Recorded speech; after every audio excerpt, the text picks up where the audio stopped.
Hi there. This is John Gulick with Storysmithing, and I'm back after being MIA for several months. Those months have included lots of things, but no podcast episodes.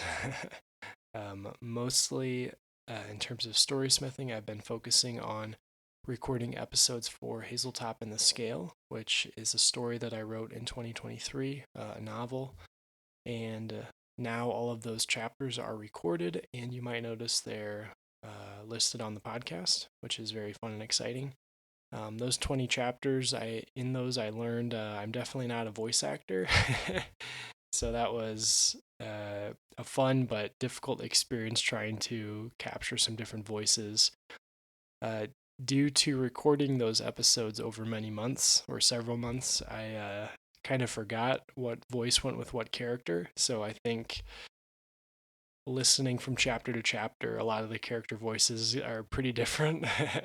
So it was a fun experience, and I'm glad it's kind of done and checked off the list. Also, in the last few months here, I outlined the next novel that I'll be writing, which I'm really excited about.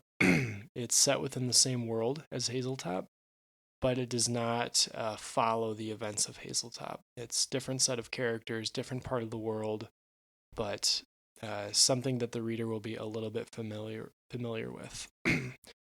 This new novel, called The Jester's Son, is going to be a lot more kind of front and center as I'm writing it. I'll be sharing the episodes as they're done. I'll be reading them, sharing them, and maybe providing some more kind of detailed author notes or thoughts as I go through that. So that's kind of what is on the horizon. What I wanted to do today, though, was really focus on something I've been reading rather than writing, and kind of give my brain a while to let Hazeltop rest and enjoy this little period between Hazeltop and the Jester's Son by focusing on Red Rising, which is a series I just finished the first 3 books, Red Rising, Golden Sun, and Morning Star, and I've just really, really appreciated and enjoyed the series so far. It's been, I would say, easily the best series that I've read this year, and is definitely up there with my favorites, which would be Harry Potter, The Name of the Wind, and I would say the Stormlight Archive as well would be in there. But this Red Rising saga was really, really excellent, and I just wanted to start kind of spitballing and share what I've appreciated, what I learned from the series, and potentially a few things I would have seen done differently, questioned, was interested why it was done that way, those sorts of things. So this is in no particular order. I have no notes written down. This is just me letting my mind wander back over the last month and a half of this story that I've been listening to. I have listened to the audiobook rather than reading the 3 books themselves. I've listened to all on Audible, which is great. Tim Gerard Reynolds did an excellent job. He was the narrator, and I think his voice, his attitude, his cadence really brought a lot to the story for me. There's certain narrators that do contribute a lot beyond the base story, and I think this was definitely a series for me that the narrator made a huge difference, a really good positive difference. So, where to start? I guess this will have quite a few spoilers, so if you have not read the series, I would recommend maybe plugging your ears, skipping this episode, not listening to it, whatever. But starting with prose, I think the prose, what really struck me, it was something I noticed right off the bat, and ordinarily I don't. Usually I think the prose slips past me. It's just the vehicle for the story, or what the characters are experiencing. But I noticed it with this story. And I think a large part of that is because the character's voice is so prevalent. The main character, Darrow, his voice is in every sentence, it's on every page. And that is necessarily part of the prose. So it was really apparent that this prose was not coming from some unbiased, omniscient narrator. It was coming directly from Darrow. And as a result, we really got a sense for the clipped, direct prose that I think is pretty rare in a lot of stories. So just a couple kind of examples, or what I mean by that is, I was struck so often in this story, or in this saga of 3 books, by the short sentences. I think for me, especially as a writer, it's really easy and it's very tempting to pack more into a sentence. It's like in Texas, bigger is better type mentality. It's very tempting to pack some more adjectives, get another action in the sentence, include another character in the sentence, whatever. But so often in Red Rising, it was clipped. It was really short. It was 3-4 words. And that mentality of trimming off the excess, I think, made Darrow's voice really powerful. And that's him as a character, is blunt, is strong, is direct. And that came across so clearly in the prose. And with, Tim Gerard Reynolds, with the narrator's voice adding on to that, it was really powerful. So I was just struck again and again by the effectiveness of the directness in the prose. And I think that's something I really want to try to incorporate into some future writing. I would say this story, along with, I'm trying to think of others I would put in the same tier. Probably The Name of the Wind. I don't think I would put Harry Potter in this category, but The Name of the Wind, Red Rising, I think the character's voice was so prevalent in the prose. Those are 2 series where every description of something, every sort of spackle about backstory contains or is influenced by the character's voice in a really clear way. So the prose was excellent. Moving on to story. Actually, before we get to story, chapter titles. Chapter titles across the board were amazing for this story. I think kind of in a similar vein to the prose, they were so short and direct. I'm trying to think of a few offhand. The Poet, Pax, Hail. Lots of these 1-2 word punchers that give you the theme, give you the tone for what that chapter is going to entail, whether it's a character name, a reference to a character, a place. It gives you the taste, and then the chapter always followed through. I think maybe a pet peeve of mine, and something I feel really does not work well, is longer chapter titles.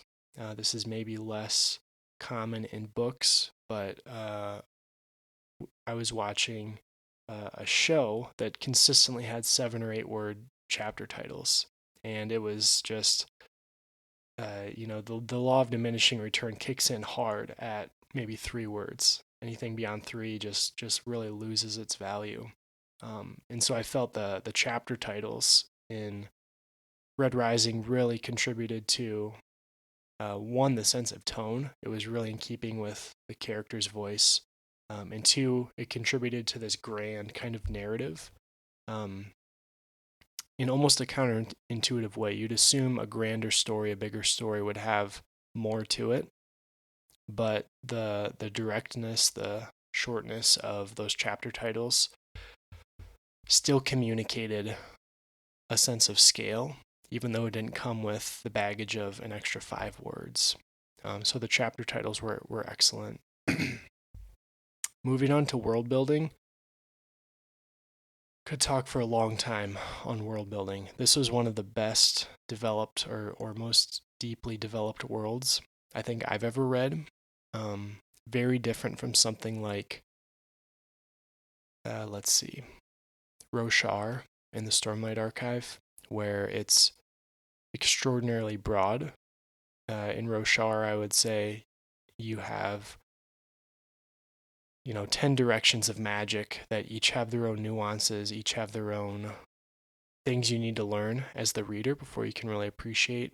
It's XYZ. This is how this magic system works. This is the cost. This is the effects, the potential. These are all the countries at play. Whereas in Red Rising, I didn't get a sense of breadth as much as I did depth, which is to say, the world was large. In fact, worlds. It's a sci-fi book. It spans the whole solar system, but that didn't feel burdensome at all as the reader. Instead, it felt like I was just learning more and more in a deeper or more direct way, rather than being spread across the whole piece of toast, like it does feel in a lot of, I would say, epic fantasy, especially. Um, quick tangent, maybe to make that a little clearer. When I started reading Dune, I made it a few pages, and I was struck by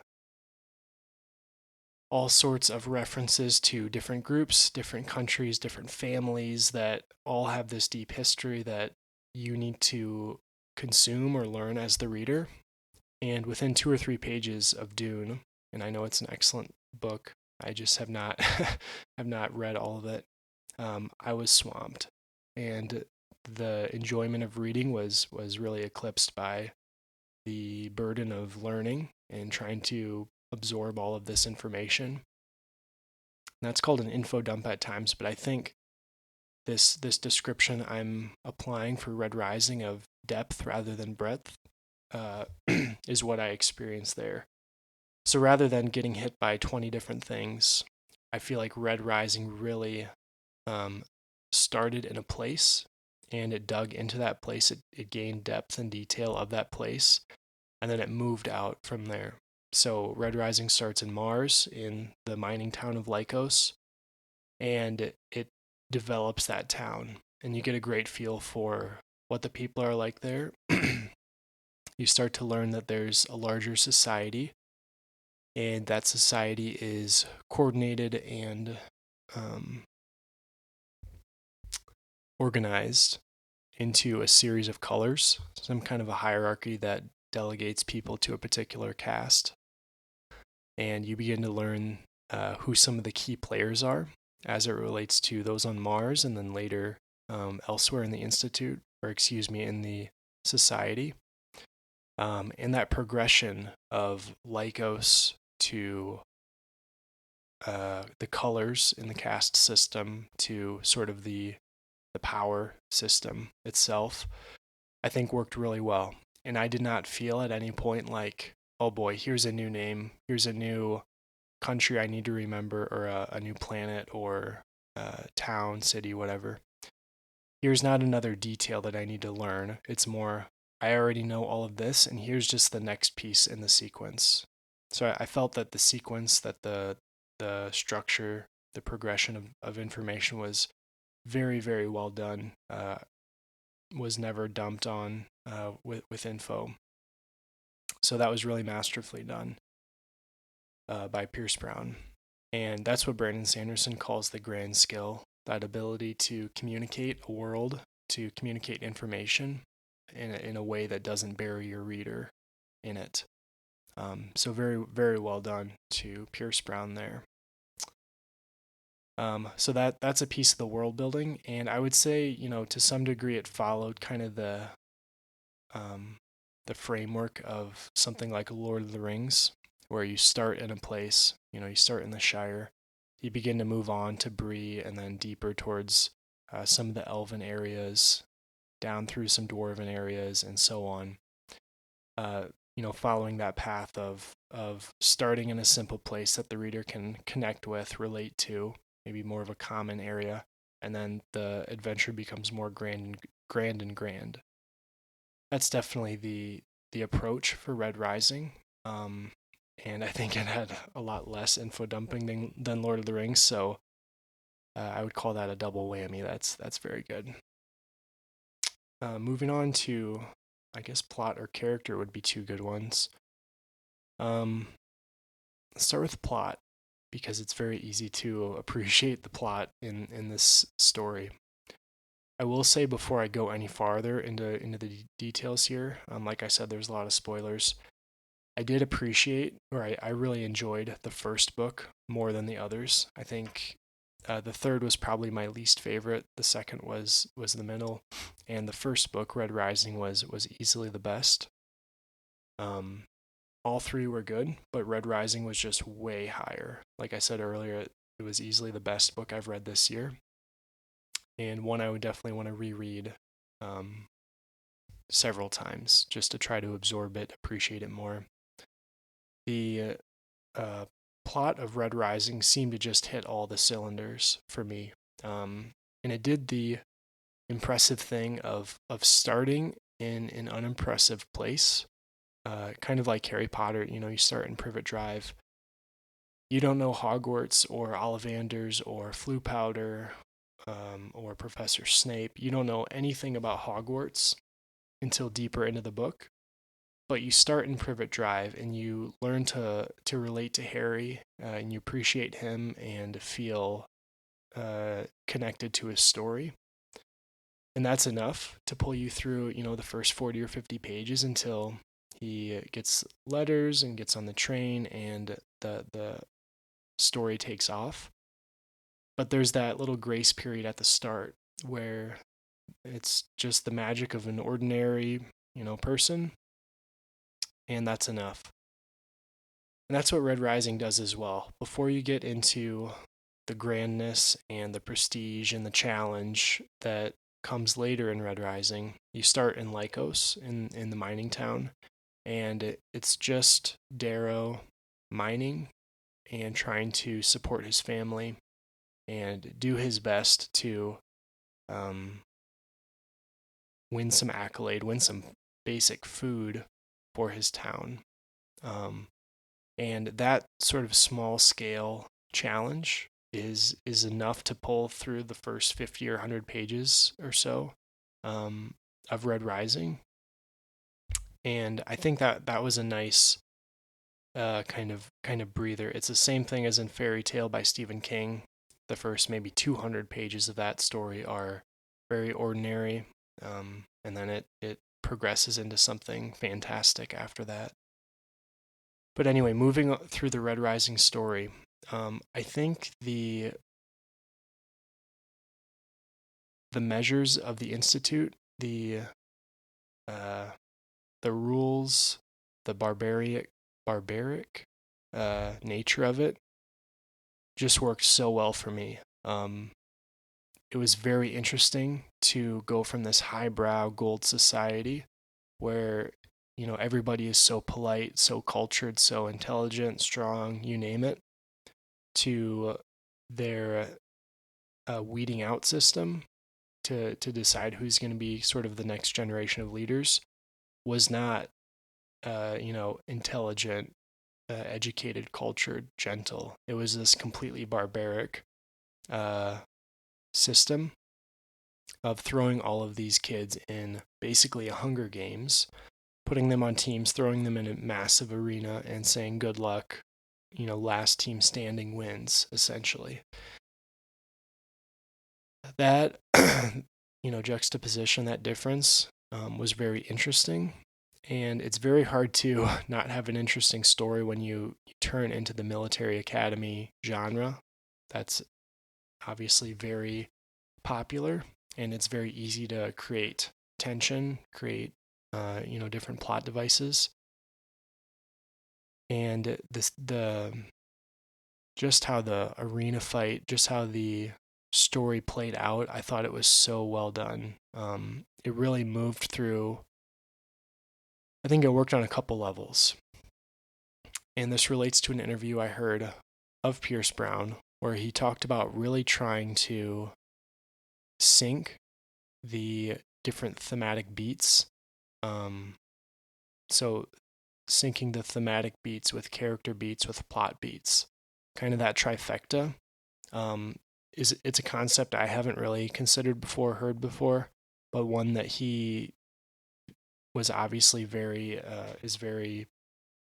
aware of and incorporates into the story. And it's got to work considering how excellent Red Rising is. So I think, looking at some of the themes in there, getting into the arena, Darrow, the main character, has killed Julian, the brother of Cassius, who is kind of his best friend, second in command, or will become second in command in the arena. And the underlying kind of theme of guilt, worry that Darrow feels for having killed Julian and wondering when Cassius is going to find out creates a backbone throughout the time in the arena, because Darrow grows closer and closer to Cassius, and all the while, as readers, we know at some point that is going to crumble because Cassius has to find out. He's too smart. Darrow has too many enemies. At some point, the wheels are coming off the bus, and Cassius is going to know, and then everything that Darrow and Cassius have built together in this arena, their friendship, the loyalty of the other Mars students, their safety, is going to come apart with it. So I think, that was one of the underlying thematic beats, and then that starts to beat alongside of things like other characters learning that Darrow killed Julian. So this was a few months ago when I read this, maybe 2 months ago, but I can't quite remember if Severo or if Mustang learned first.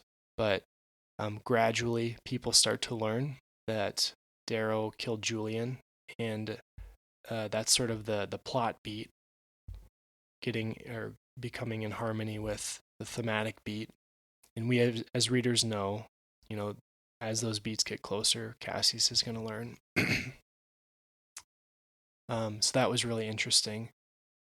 And I would say what really struck me about the plot in Red Rising was the sense that every event was grand, was important.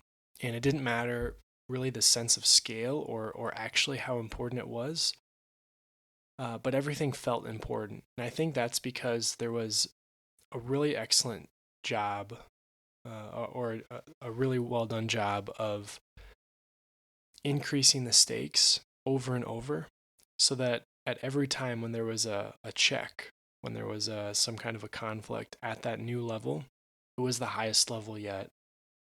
And so it felt like just going up the roller coaster.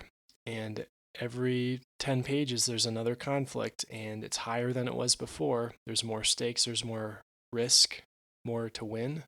And it seemed like things couldn't get higher at that point, but they did. And so I was just impressed over and over again by the ability to weave in surprises, escalate situations, and increase the scale. And throughout the whole time at the Institute where this fight, this contest was occurring, the stakes rose. I think, let me try to pinpoint a couple moments I really appreciated in here. So Darrow as the main character, oftentimes in many books would get to wear plot armor. Depending how critically you look at the story, he absolutely wears it in some cases, and completely does not in others. And I think that's something I can appreciate, or that I do appreciate. There are real stakes in this story. This is somewhere between Game of Thrones, where your characters can just die off at a whim almost, and most fantasy sci-fi novels where characters are invincible. Darrow is able to be injured, absolutely, physically injured at different points in the story. And also there's wounds to his plans, to what he is trying to achieve, who he thinks he can rely on. The world around Darrow feels much more real than it does in a lot of stories. So for a couple points, we were talking earlier about Cassius and Darrow and the eventual fallout we knew would happen. When that does happen, Darrow is critically injured. He gets stabbed through the stomach, left for dead. And, in most stories, Darrow would win that fight. It'd be the plot point we were all waiting for of kind of his victory, his assumption of all the power of Mars, and then from there he'd go on and conquer the other houses. That's what I expected to happen. It's not what happens. Darrow gets stabbed, left for dead, and he restarts at level 0, essentially. He's lost all of his people. He's physically incapacitated. It seems like the story needs to end. Like he needs to die somehow or get taken out of the Institute. Somehow it feels like the story should end. But it doesn't. He gains help from a friend, I guess we could say. And she kind of nurses him back to health, and they begin to reclaim some power, change tactics, and play the game a different way.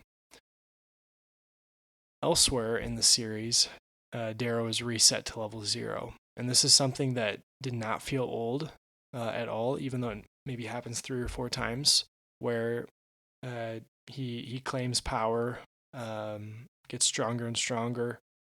He's doing great things. It feels like he's unbeatable, and then just gets knocked back down to earth. This happens in Golden Sun when I guess let's rewind. Happens in Red Rising when he gets stabbed, loses everybody. And then at the end of Red Rising, he is on top of the mountain, almost literally. He's conquered Mount Olympus.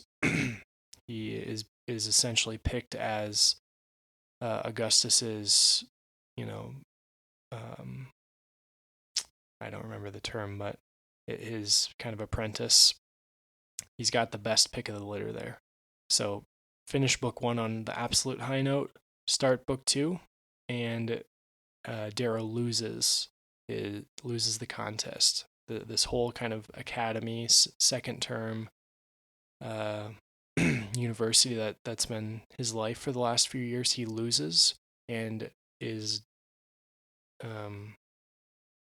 sort of tossed away by Augustus again, or not again, but for the first time, tossed away, and it's like he's back to level 0. He's got nothing. The Bolognas are gonna kill him, gonna try to, and he's got to shift the paradigm.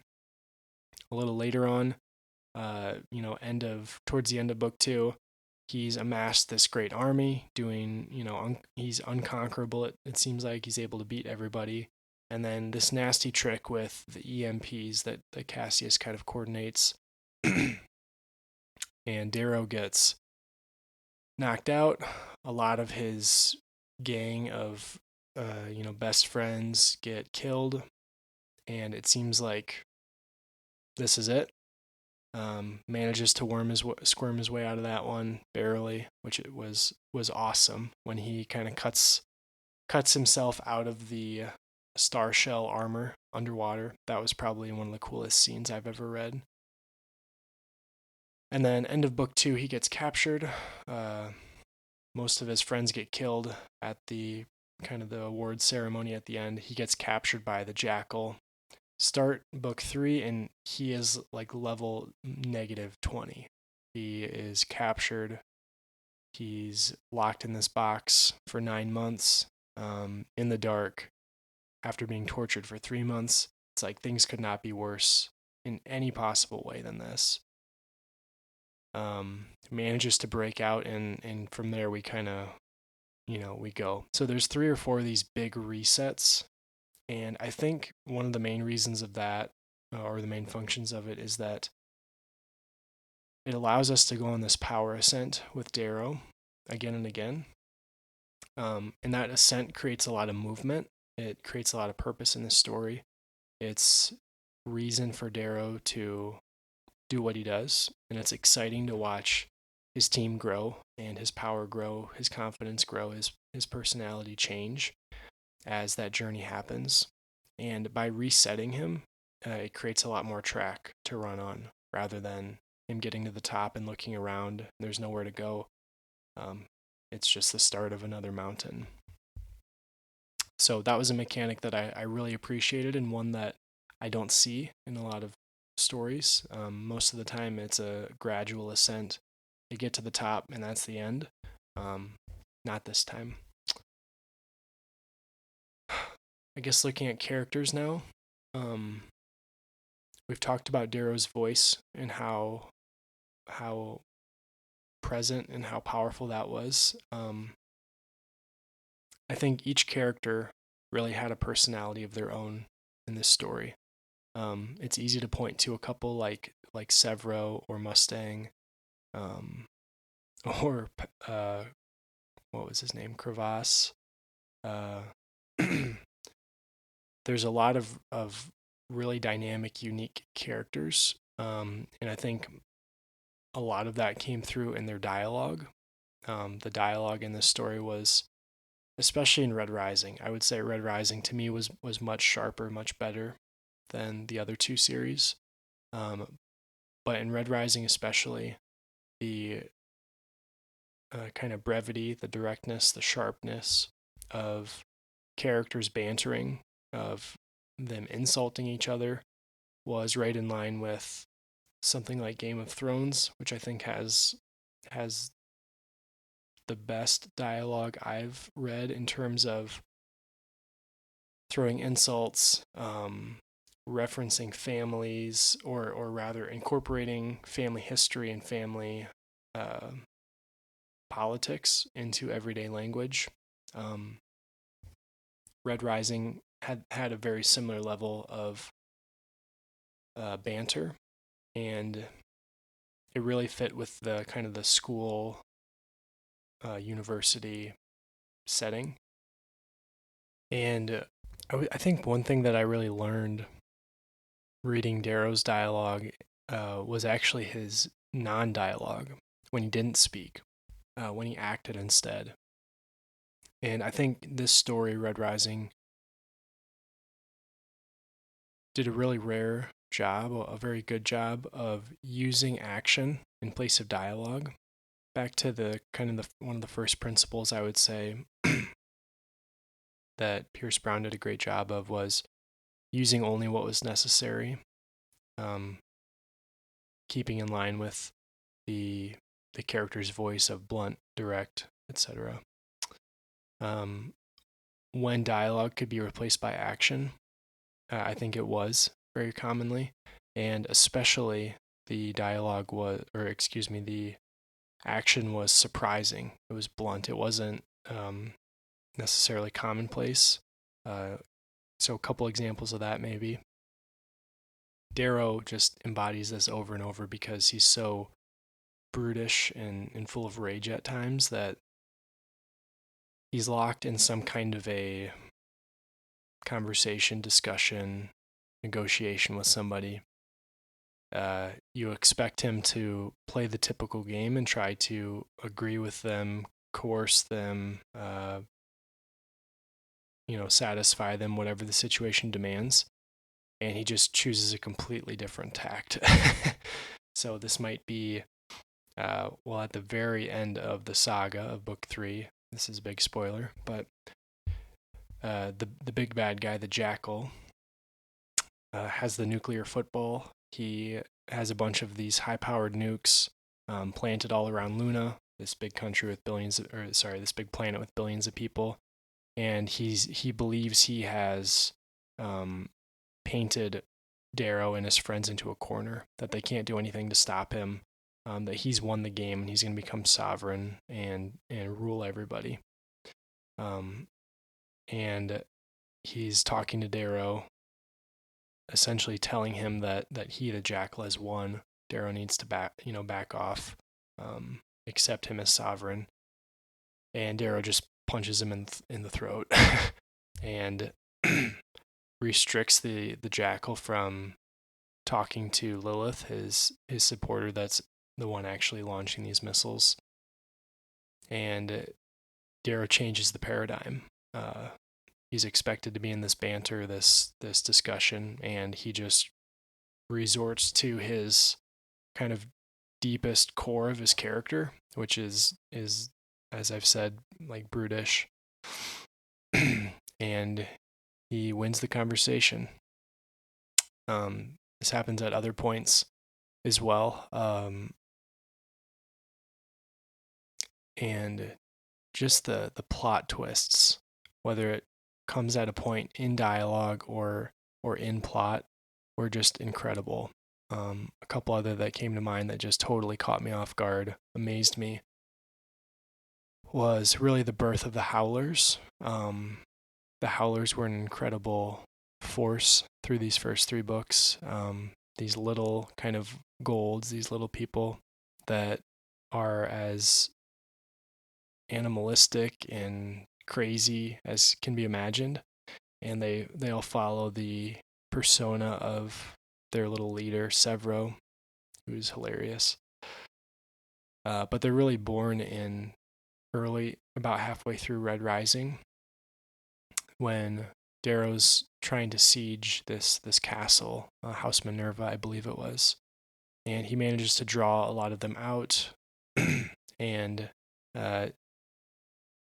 surprise them with a sneak attack by supplanting the Howlers, this group of high quality elite soldiers, in horse bellies that have died outside of the castle. So they come howling out of these horse guts and, hit the enemy from behind and win the day and so on. But that twist is just, you just don't see things like that coming. So completely wild. Also, the twist with Cassius at the end, book 3. Cassius was the friend of Darrow early in the book. In book 1, start of book 3, when Darrow's imprisoned. Well, a lot happens in between then, but Darrow and Cassius are really on shaky ground, on questionable ground through books 2 and 3. They're on opposite sides of the war. They're not friends. They're not allies. They should be enemies, but there's this respect and this understanding that exists between them. And that's seen at a few places, especially start of book 3 when Darrow is kind of comes out of his prison, and Cassius gives him his cloak to kind of wrap around him and give him a sense of decency. So that respect is there. And at the end of book 3, Darrow releases Cassius. And as the reader, we don't know the full plan. It seems like Darrow is just allowing Cassius to go of his own goodwill, as kind of a final act of friendship before this battle. But what has actually happened is somehow, and I don't understand this, I don't know if I'm missing a piece in the chain, but somehow Darrow and Cassius have communicated, or Darrow simply trusts Cassius that Cassius is really on his side. And as Darrow releases Cassius, Cassius actually imprisons Darrow and quote unquote kills Severo, or allows, kills Severo, and takes Mustang as well. So Cassius really hijacks the top 3 of, the revolution, the rebels, brings them to the Sovereign, and as the reader, it seems like this is the ultimate reset on Darrow, the ultimate level 0. He's lost everything. His best friends died. He's probably about to be tortured or killed. And then Cassius turns on the Sovereign, on the Jackal, and allies with Darrow right at the end, at the 11th hour, and they save the day. Now, I don't know where that the turn occurs, when Cassius decides to actually be with Darrow, be an ally of Darrow's. I kind of missed that on this last time through the story, but whether that was just meant to be a blind surprise to the reader, or if there were more clues that I missed, either way, I think it worked really well. And it was another one of those great twists that That's what you read a story for, is to be impressed, to be inspired, be surprised. So many good things about Red Rising: character, plot, dialogue, prose,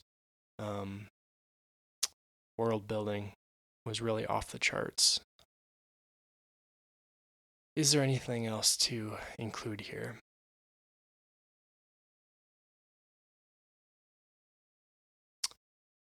Last thing I would say is that, and this is kind of similar to what I was describing earlier with the world building, is that this story had a huge sense of scale, or rather, there was a lot of scale in this story. There were a lot of planets to cover, a lot of people that were important to the story, hierarchies, rules, expectations, so on.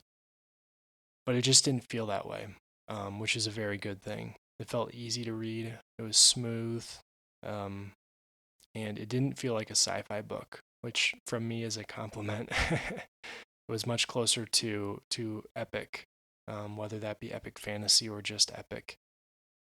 It leaned into grandness. It leaned into story and character without leaning into nuances that were going to drag me down about the world and about the scorchers and blasters and so on.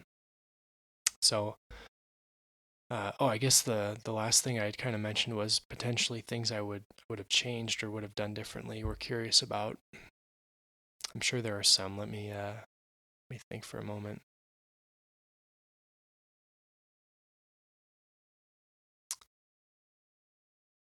This is another thing I may have missed, but at the very end, the last few pages of the story, big spoilers again. Darrow realizes or is shown that he actually has another son. That him and Mustang have a son.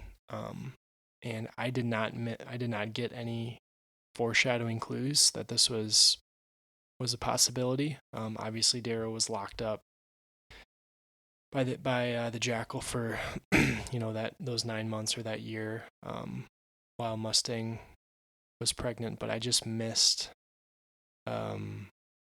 any clue that the reason she was testing him so thoroughly, was that the reason she was wanting to make sure she could trust him so much was because of their child rather than him being the war leader.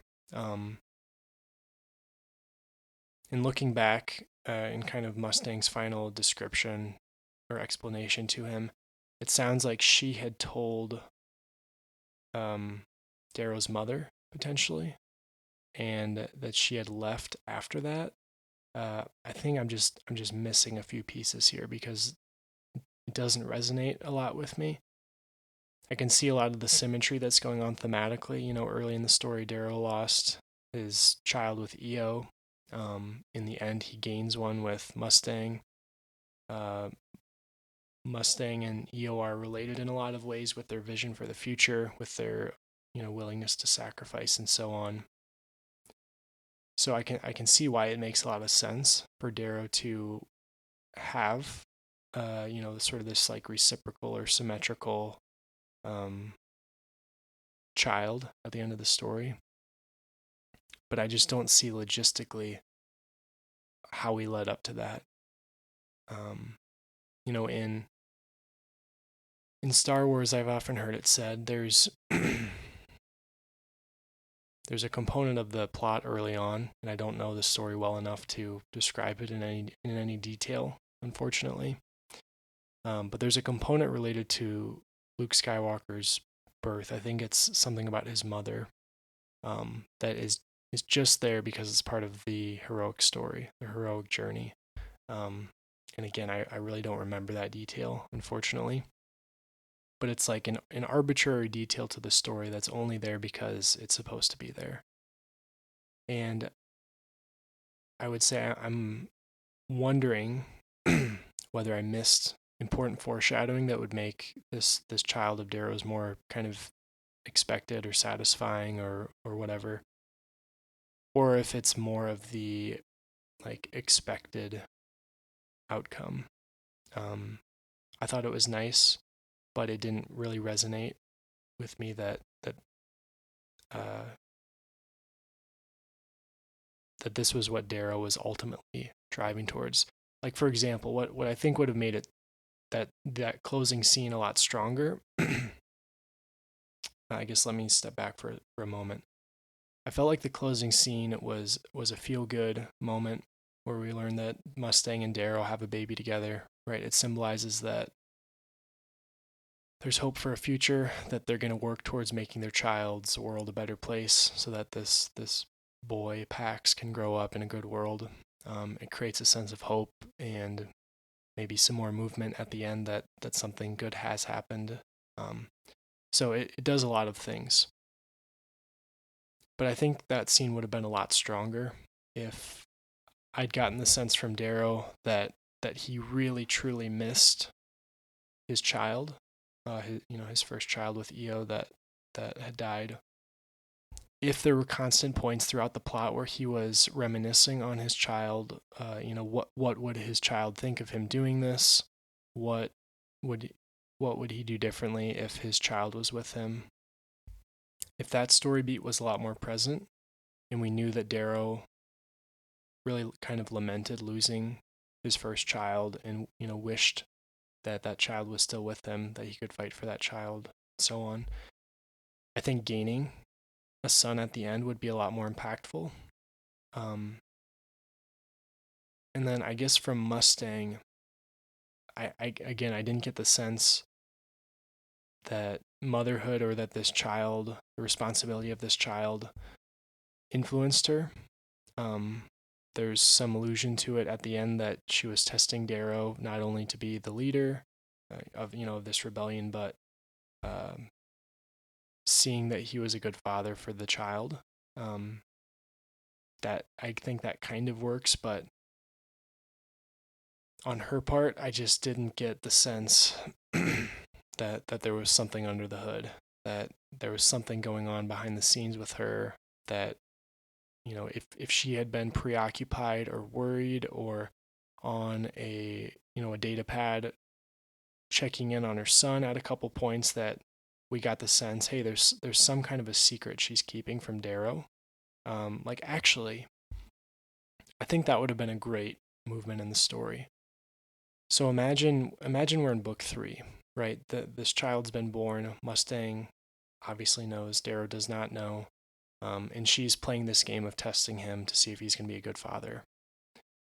If there was a story beat, or rather like an arc within the story, where Mustang is constantly hiding something, protecting something from Darrow, and he slowly becomes aware, hey, she's checking her data pad, she's on a hologram, talking to somebody, listening to somebody, she's hiding things from me. I know there's somebody she's talking to. There's something that she doesn't want me to know. That can become a huge wedge that can create so much tension between, what become the new sovereign and her, assumed husband or partner or whatever later on. I think creating that, or using that device to create tension, would have been really effective.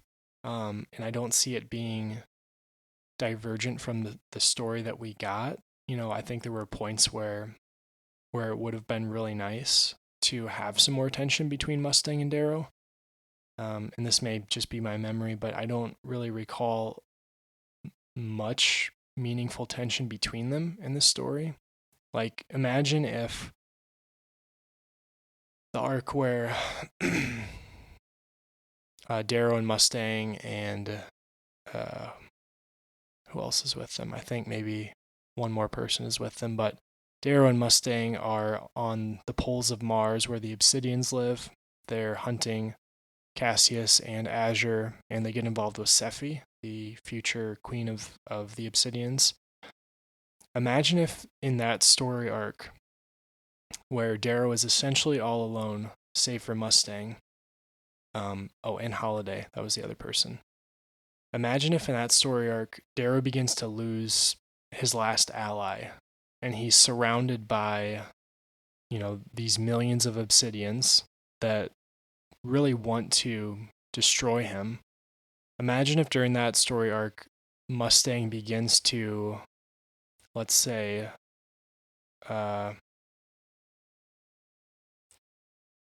get very sad, get torn up by not being able to speak or listen to her son. Maybe in the chapters before this, Darrow has seen her closing her data pad frequently when he enters the room. And we do a little foreshadowing, and we show that Mustang's been communicating with somebody that Darrow doesn't know about.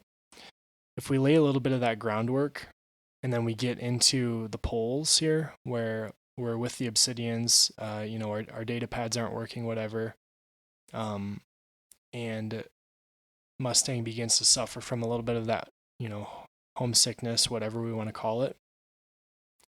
I think that would have been really powerful. And she starts to maybe turn on Darrow a little bit. She's getting upset. He starts to really question her.